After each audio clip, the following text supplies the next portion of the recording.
ধর্ম যদি কেউ রাজনৈতিক উদ্দেশ্যে ব্যবহার করে আমি সেটা সঠিক মনে করি এবং জয়নাল আবেদিন সাহেব বিস্তৃত ব্যাখ্যা দিয়েছেন, আমি সেই ব্যাখ্যা আর দ্বিরুক্তি করতে চাই না।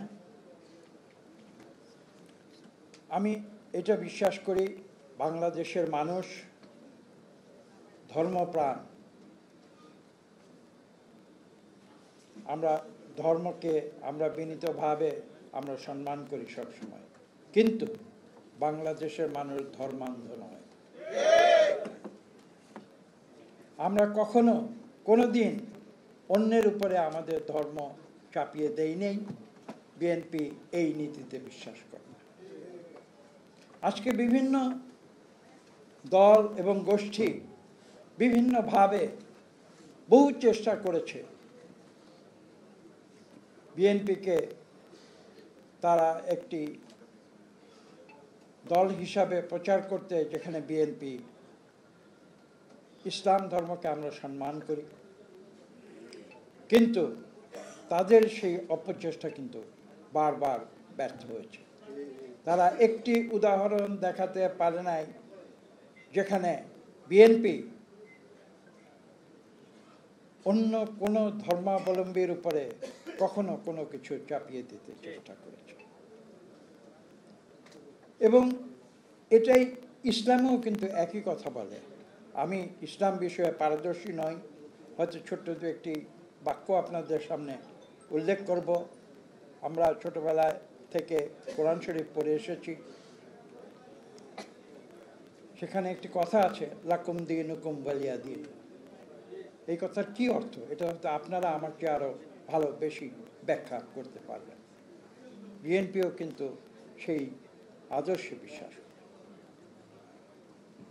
এবং আপনারা দেখেছেন বিএনপির ইতিহাস যদি আপনারা পর্যালোচনা করেন, জন্মের পর থেকে 1978 সালের পর থেকে, যদি বিএনপির সৃষ্টির পর থেকে বিএনপির যে কার্যকলাপ সেটা যদি আপনারা বিশ্লেষণ করেন, তাহলে এমন একটি উদাহরণ দেখাতে পারবেন না যেখানে বিএনপি কখনো অন্য ধর্মাবলম্বীদের সম্বন্ধে কখনো কোনো কটূক্তি করেছে অথবা কাউকে অসম্মান করেছে। একটি উদাহরণ দেখাতে পারবেন। এবং তার ভিত্তি সৃষ্টি করে গিয়েছেন শহীদ প্রেসিডেন্ট জিয়া রহমান। এবং তিনি কি করেছিলেন? তিনি কিন্তু বাংলাদেশি জাতীয়তাবাদ সৃষ্টি করেছিলেন। বাংলাদেশি জাতীয়তাবাদ সৃষ্টির মূল উদ্দেশ্য ছিল বাংলাদেশ এমন একটি রাষ্ট্র ব্যবস্থায় পরিচালিত হবে সেখানে প্রতিটি মানুষ তার নিজ নিজ ধর্ম, বর্ণ, গোত্র নির্বিশেষে তারা এখানে বাংলাদেশের নাগরিক হিসাবে, বাংলাদেশি হিসাবে বসবাস করে। এই কথাগুলো আজকে আমাদের জাতীয় ওলামা দলের প্রতিটি মানুষের স্মরণ রাখতে হবে। আমরা যখন মানুষের কাছে যাই, মানুষকে যখন আমরা বিএনপির আদর্শের কথা বলি, তখন কিন্তু মানুষ জানে যে আমরা কিন্তু কারো পক্ষ নিয়ে কথা বলি না, আমরা বাংলাদেশের পক্ষ নিয়ে। এবং বাংলাদেশে আমরা সবাই সমান। সেই কথাগুলো আজকে আপনারা ওলামা দলের সদস্যরা যদি সারা বাংলাদেশের মানুষের কাছে পৌঁছে দেন, তাহলে আমি বললে সেই কথা মানুষ যতদূর বিশ্বাস করবে, সেই কথা আপনারা গিয়ে বলেন, তাহলে কিন্তু তার ফলাফল 100 গুণ বেশি। এবং সেই কারণেই আমি আজকে বিশেষভাবে ধন্যবাদ জানাই আমাদের ধর্ম বিষয়ক সম্পাদক, সহ সম্পাদক তথা আমাদের ওলামা দলের সভাপতি, সেক্রেটারি তথা আমাদের ওলামা দলের যিনি সাবেক সভাপতি, তিনি এখানে বক্তব্য রেখেছেন।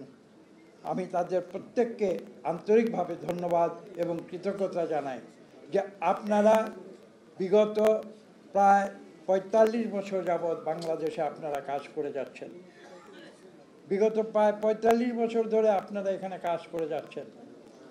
একটি কথা সত্য, বাংলাদেশে ভেতরে অথবা বাইরে কেউ কোনোদিন আপনাদের সম্বন্ধে এমন কোনো অভিযোগ আনতে পারে নাই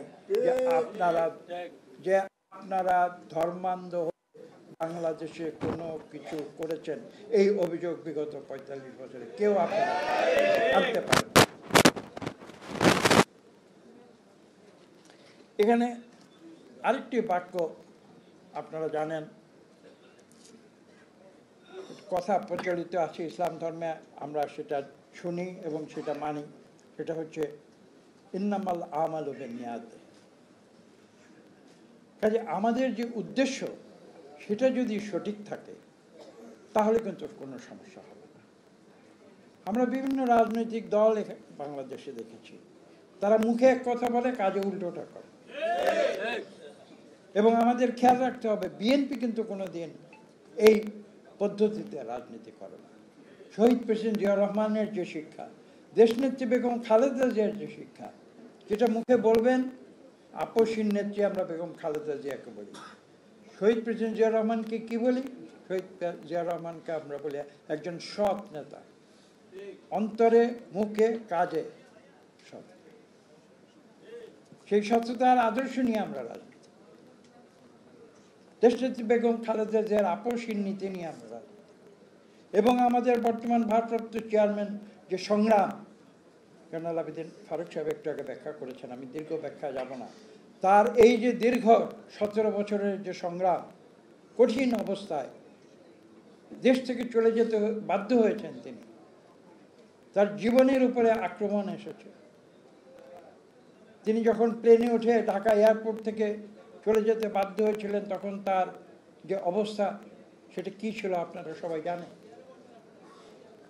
এবং তৎপরবর্তী এই 17 বছরে স্পষ্ট করে একটু আগে বলা হয়েছে, বাংলাদেশে এই যে পরিবর্তন যে এসেছে, যে পরিবর্তনের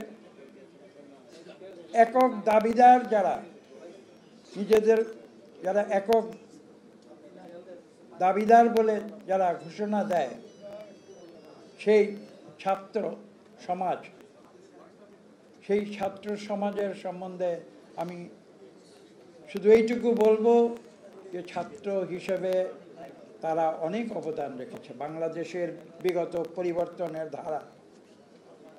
কিন্তু তারা একটি জিনিস ভুলে গিয়েছে, যে সেই পরিবর্তনের জন্যে বাংলাদেশের প্রতিটি গণতান্ত্রিকামী মানুষের যে বিগত 15 বছরের যে প্রতিবাদ, তাতে এমন একটি পরিস্থিতি সৃষ্টি হয়েছে, যেই পরিস্থিতিতে ছাত্ররা এসে, এটা সত্যি, এটা আমি মানি, তাদের ধন্যবাদ জানাই।